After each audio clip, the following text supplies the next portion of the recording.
From everyday people to celebrities, all ages and walks of life, people decorate their bodies with tattoos. The rapid growth and acceptance of tattoos continues at an extraordinary rate in Australia and worldwide.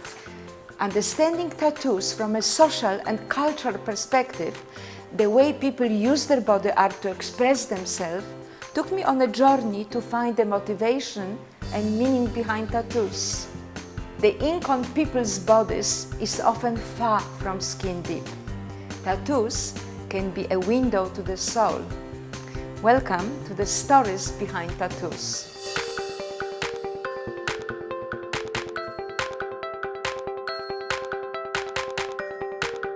Welcome to Hello Darling Talk Show. Today, my very special guest is Pratt. Brendan is head chef at the iconic Vasse Felix winery in Western Australia.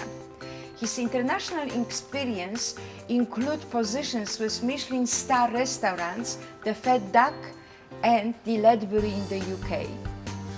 I will talk to Brendan today about his love for food and tattoos. Hello darling, welcome to the show. Hello darling.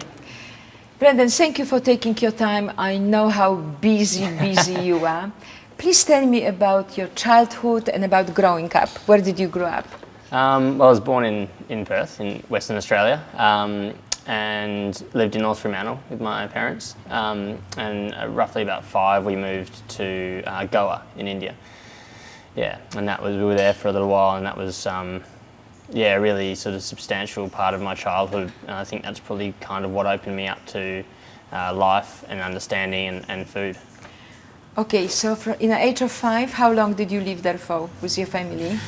See, this is the blurry part. I don't actually know. Okay, but few years. Yes. Few years. Yeah. And how are your memories? What are your most vivid memories of living in India? I think definitely just spending time with my parents. You know, they didn't really work when we were there, so we were just I was with them every day. I think at that age that's really important. And at the beach all day, every day, sort of getting water from the well. Living in a house we didn't have a fridge for a while. We didn't have any windows. Well, there was windows but no glass in them. I sort of slept on a mattress on the floor, and it was really basic. And I think at that age, that doesn't matter. You don't understand that you're missing out on something, or you could be missing something, and so sort of taking you back to basics like that, and just not having the ability to say no to something. You know, you can't choose what food you're going to eat that day, it's what's available. And we would eat from the street in the morning and in the evening because we couldn't store food at our house. So you weren't eating cheese and bread and milk, it was sort of rice and pakoras and that sort of stuff, which was amazing. And I guess probably such a big influential part of my life and where I started understanding food and what that meant. So when do you think you knew that you wanted to do it as a profession? I think I left high school, finished high school and was thinking about going to university to study. And I wasn't 100% sure what I wanted to do, but I'd been involved in art. So I sort of thought my dad's an artist, so I wanted to sort of go down that route, I thought, and was thinking about architecture. Always something to do with my hands. And I started cooking in a kitchen. I'd been working as a kitchen hand, and sort of loved the vibe of the kitchen, the banter, the fast-paced sort of atmosphere. Never thought I could do it as a job until I started actually cooking, and the guy, Dave, who ran that particular place that I worked at and owned it, he saw something in me and said, you should do an apprenticeship. And I thought, I don't know about that, and started cooking a bit more and thought, that is definitely what I want to do. So how young were you when you got your first position in the Michelin restaurants? In the Michelin star I was 20.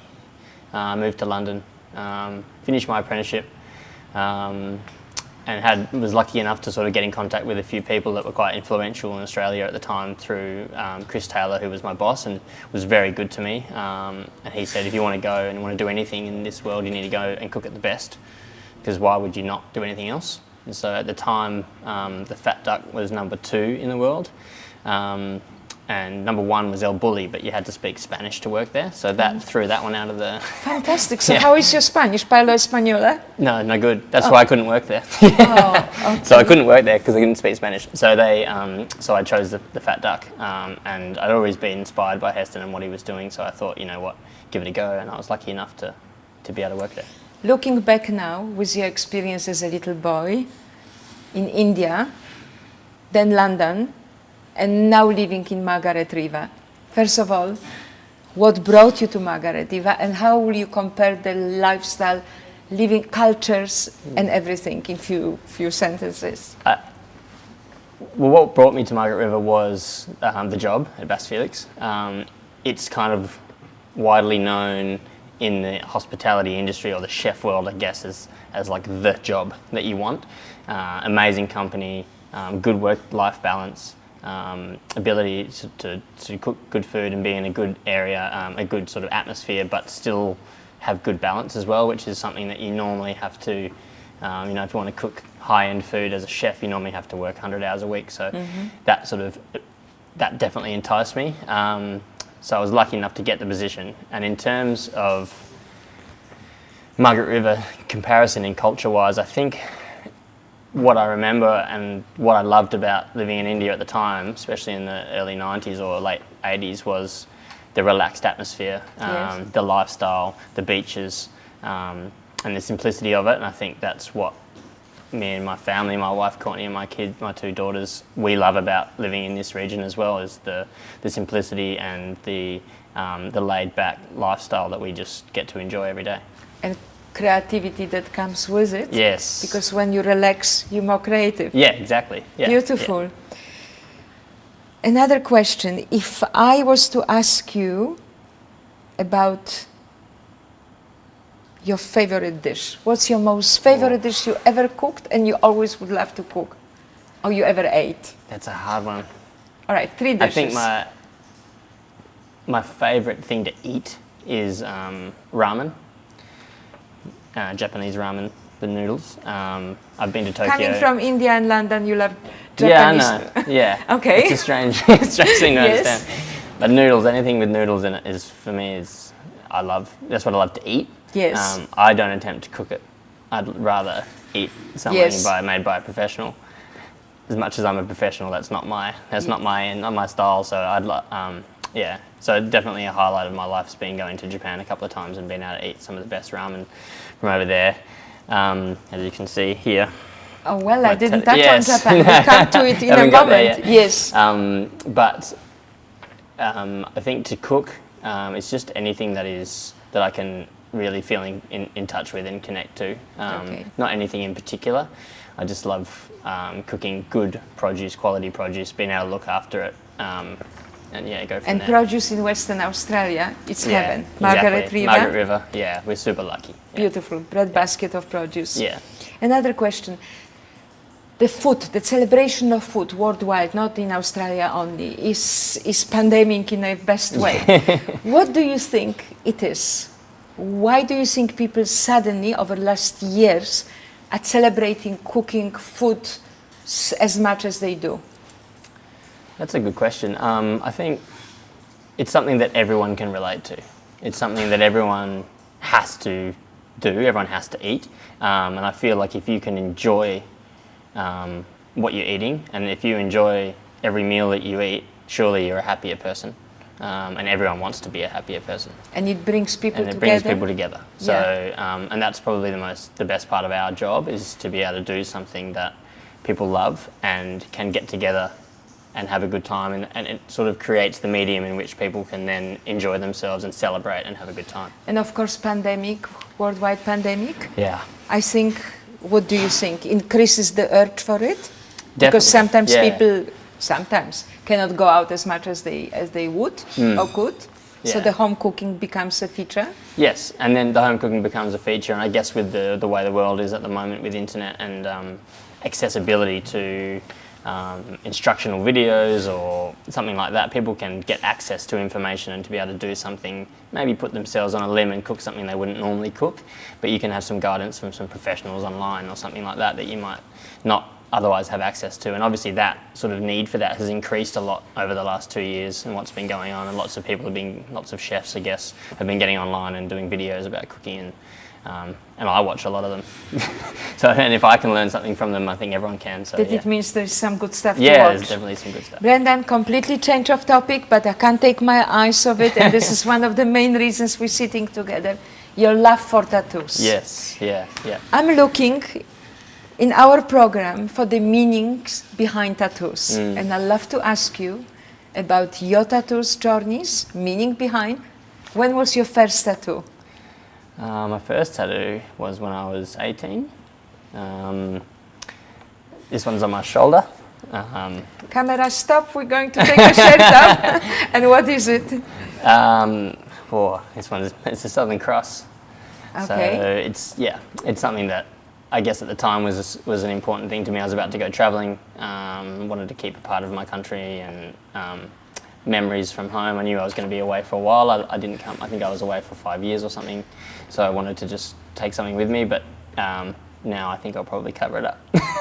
Okay, will you? Or are you thinking? No, I will. Yeah, I think Corey will be doing that. Yeah. Today you received a Yes. new tattoo from Yes. Corey. Yeah.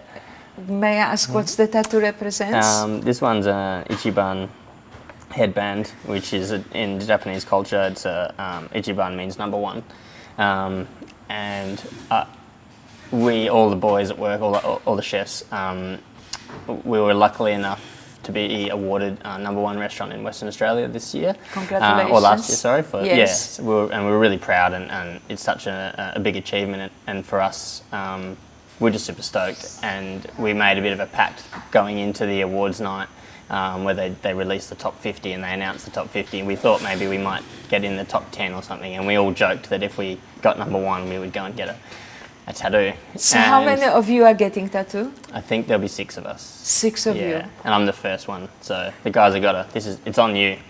Fantastic. Yeah, so they'll all be coming to see Corey. And the other tattoos, what do you have here that means? I have this one here, which is a Kewpie bottle, so Japanese mayonnaise, I guess. Japanese mayonnaise? Yes. Ah, okay. It's a condiment. Yes. This is for my daughter, Sally. Yes. And it's got her birthday on it. Okay, so Sally is now how old? Sally is 1. 1. Yeah, she just turned 1 a couple Happy of weeks one ago. in January, yes? Yeah, Okay. exactly. And then this one is for my eldest daughter, Indy. So, and that's got her birthday on it. So she's almost 4. And that came with the ramen. And it's kind of suited it because Sally is a bit more chilled, I guess. Yes. And relaxed like a mayonnaise, and Indy's super spicy. I love and it. pretty full on, so it's worked out. But yeah. Then a question. Yeah. The other arm is kept for the sons that are coming, yes? Sure. Because you little bit outnumbered, 2 daughters, Yeah, 2 daughters and a yeah. wife. Definitely. May I outnumbered. ask about your big tattoo? Yeah, this one. This one? Yes. This one up here is was done maybe 7 or 8 years ago. This part here is for my grandfather, my mother's father. He was in the Second World War. He was a fighter pilot for the Royal Air Force, and he was awarded this, which is the Distinguished Flying Cross, which is very rare. And he's in his books that we've got. I never actually met him, but in the books and scrapbooks that my mother has got of him, it was just very inspiring at 20 odd years old that you can do something like that. And just some of the stories and some of the news articles that were on him, and he was awarded this, which is just something that's super rare, and I just wanted to do something to pay some sort of respect to him, Incredible. so. I'm sure he's looking from up there. He probably hates tattoos, but like my parents, but that's okay. They're accepting. Your parents hate tattoos. Oh, that Still do? No, they're warming. They understand. They understand why you want to get them and what they're about, and they like the meaning behind it. They just don't like the look. Would you say that almost every tattoo has a meaning behind? Yes, yeah. Yes. Yeah, definitely. Even if maybe you're not 100% sure and you just like the look of something, there's definitely meaning in the background. It took you to this meaning or to this liking. Yeah, exactly. Yeah. Talking parents, you are a father. Yes. Will you encourage, you wouldn't stop your daughters once they're old enough to get tattoos? No, of course not. No, Of course definitely. not. My wife has some tattoos as well. Yes. And I feel like so obviously now it's mainstream, if not probably more common to have a tattoo than it is not to have a tattoo. Yes. And that may change over the next 15, 20 years, but feel like, yeah, you can't stop someone wanting to show off something of their personality. And I guess when tattoos weren't accepted, there was other ways of doing that through style or through other things. And for me, it's a nice way. I like it. I like the look of it. I like doing it. I like the process of it, choosing something, going through a little bit of pain, to come out at the end with something that is beautiful, and then you have a memory as well. Amazing. So how is the pain factor? It's not relevant, I don't think. Yeah. First time, even when you got the pain? No, I think obviously there's certain points in your body, like under your arm, and obviously other parts of your body and your ribs and things that are more painful than others. But you know, it's only the pain in that moment. It's not forever. And obviously there's lots of pains in this world that are continual and that you don't get rid of. So it's a nice little thing like that, and I think you do it for yourself. And as long as you're doing it for yourself and for no other reason, then they're a beautiful thing. Incredible. Brendan, you touch on something, how the attitude towards tattoos is changing, which encouraged me to do the program as well. Would you say that looking back few years, you're still so young, you see the difference that is so visible? As a chef, you know, proud of your tattoos. Yes. All of you will do the same tattoo. Yeah. Taking back years, would tattoo as a chef would be not welcome to be shown maybe in a certain cultures? Well, yeah, actually when I went to Japan, I went to cook in Japan in 2019. We sort of took our little tasting menu that we do at Vasse Felix, and we took that to Tokyo and sort of took over a restaurant at the Grand Hyatt Hotel and cooked our tasting menu for 5 nights. And it was amazing. It was great to be hosted, but they actually asked me, normally I wear a short sleeve jacket, they asked me to wear a full sleeve jacket because tattoo in that culture means something different. Yes. And they didn't want that to be shown from staff. And so obviously I respected that because that's the culture. That's how many years back? Just going on two and a half years ago now. So it's only just very recently. Yeah. Yes. And obviously that's starting to change, I think, in Japan a little bit, but obviously we're more forward here in WA, and even Paul, the owner of Vasse Felix, Paul Holmescourt, he likes them. And it's something different, and it's my personality, I guess, and you know, that's not something that you should really be shutting down, you know, someone's personality, and that lets me do what I do in the kitchen, and if it comes out on here on another time of day, that's okay. Yes. You know, it's something different. Do you think that one becomes sometimes, or can you get I'm talking not negative, meaning hooked, addicted to tattoos? Yes. Yes. Yeah, definitely. People speak about it, but it's definitely addictive. Yeah. And like even the pain's addictive. I think the process is, for me, is what's addictive. And now you go through this process and kind of back and forwards with yourself about whatever the design or the thing, and then when you can, especially with like Corey, the way he listens to you and understands the meaning behind it and really sort of gets in on what you want to do, and then, you know, we just chatted a little bit over text and I rock up and the design is exactly what I could have thought and couldn't have expressed that myself. It's just something cool. It's a connection that you get with someone that is so different that you won't experience in any other way, you know. Absolutely. Yeah.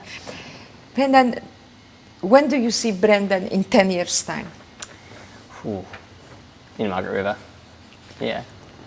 Margaret River, probably more tattoos. Yes. Still cooking, and hopefully still working for Vasse Felix. It's an amazing company.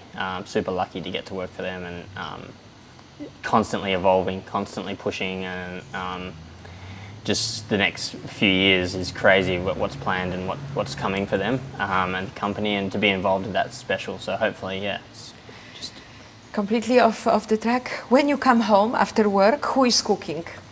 Oh, my wife's a really good cook. So she cooks a lot and cooks for the girls probably more than I do. But definitely on my days off, it's me. I'm cooking. You cooking? Yes. Yeah. So your love for cooking? Oh, it doesn't stop. Yeah, doesn't stop. Yeah. Is it true that when you do what you love, you never work a day in your life? Yeah, definitely.